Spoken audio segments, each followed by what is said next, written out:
Hey, so just wanted to come on and talk to you all about spiritual bypassing. And if you don't know what I mean, then Jennifer Lisa Vest did a video not too long ago entitled spiritual bypassing versus spiritually informed activism or something like that. And I suggest that you go check it out.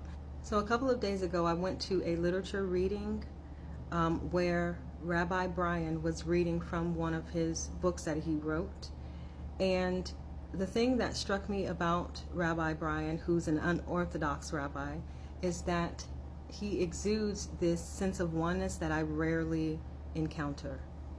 He didn't gloss over the realness of life with a bunch of platitudes and false peace and these sound bites to mask hard truths. He didn't spend a lot of time trying to find all of the perfect words to explain his personal philosophy. In fact, he didn't spend a lot of time on that at all.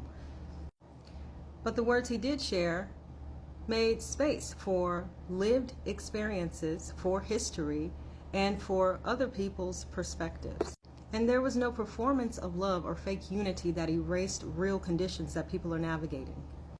So I sat back and I was listening to him read his excerpts and thinking like, yes, this is it. Like a perfect example of spirituality that's not sanitized. In contrast, just a few days earlier, I came across a video on TikTok by this spiritual creator who was telling her audience that we are safer than we realize, or something like that. We are safer than we think. And if we don't feel safe, it's because we haven't created safety in our bodies. Now, this was supposedly a channeled message from her guides, but it felt to me like maybe a part of the message was missing or misinterpreted. I don't know. Because I just sat there asking, like, who is this we you were talking about? That we certainly doesn't include the people at Alligator Auschwitz, right?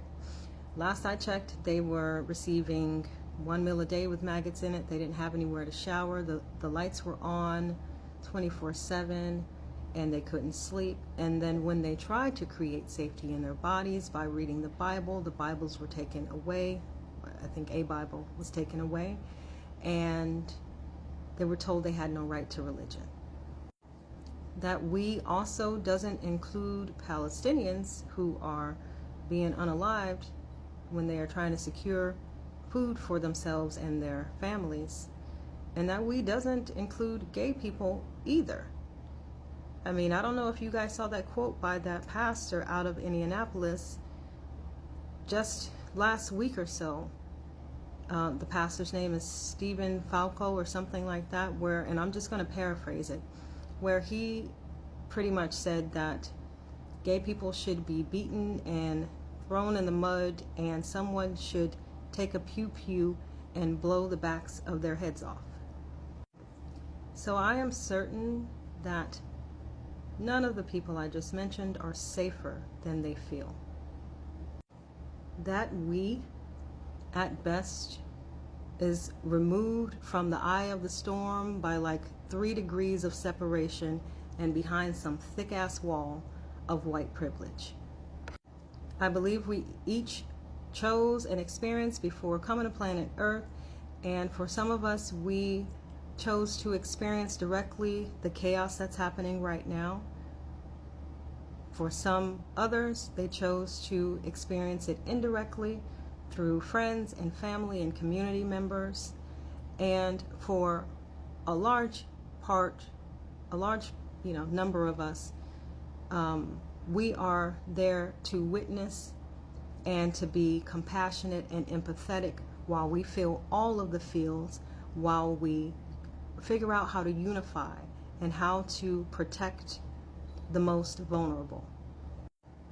And there seems to be another group too, one that's kind of hovering above it all, sharing dangerously bypassing messages with the caveat of, if you don't like what I say, then that's just your shadow being triggered. There were tons of comments on that video that I saw, and I will say that most of the comments were left by white women who were thanking that person for the relief and the comfort that she provided to them. So in case you don't see what I'm getting at here, the danger in the bypassing is that it allows permission to check out and to disengage. And in this instance, it's framing the trauma of this moment that we are all experiencing as some personal mindset issue, rather than recognizing the systemic conditions that create and perpetuate it.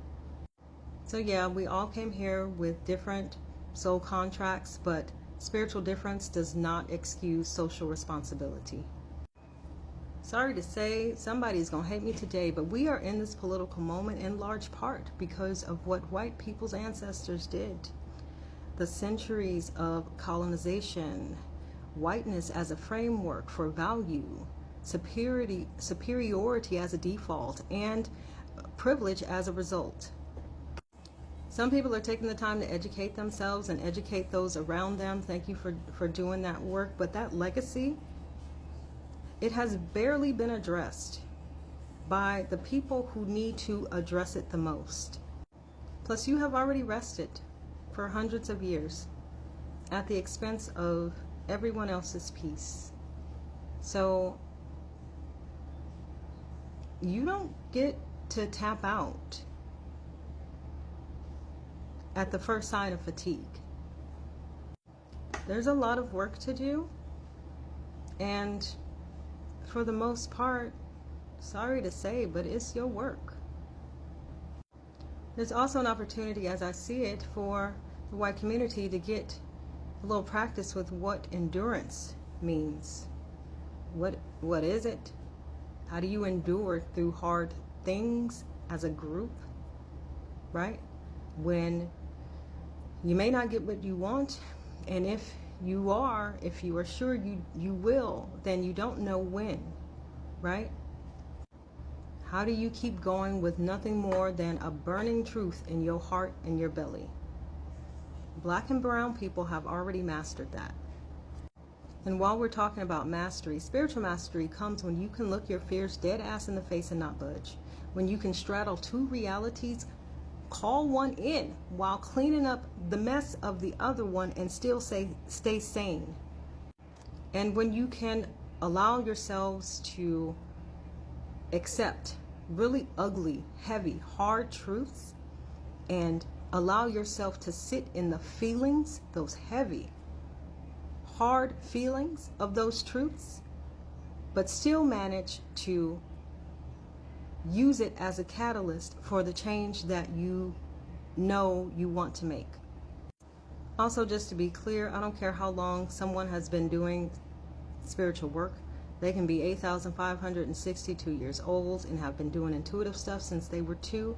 No one is above self-reflection, ever.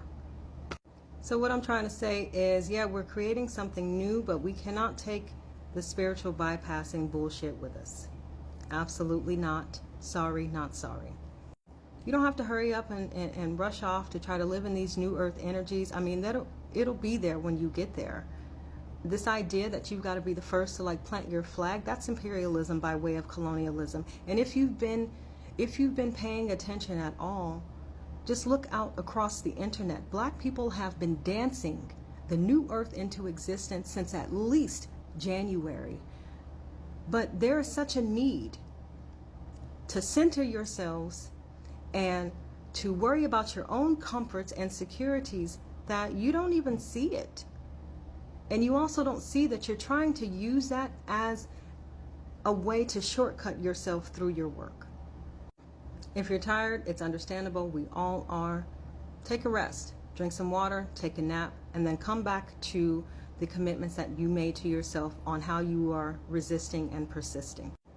Ask yourself some new questions and then refresh your list if you need to.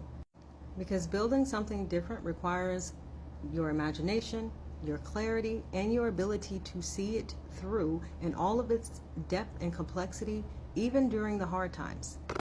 It's not only about the systems outside of us. Those only reflect the ones that we have accepted and internalized. And as Audre Lorde said in the 80s, you cannot dismantle the master's house with the master's tools, nor can you use them to build something new.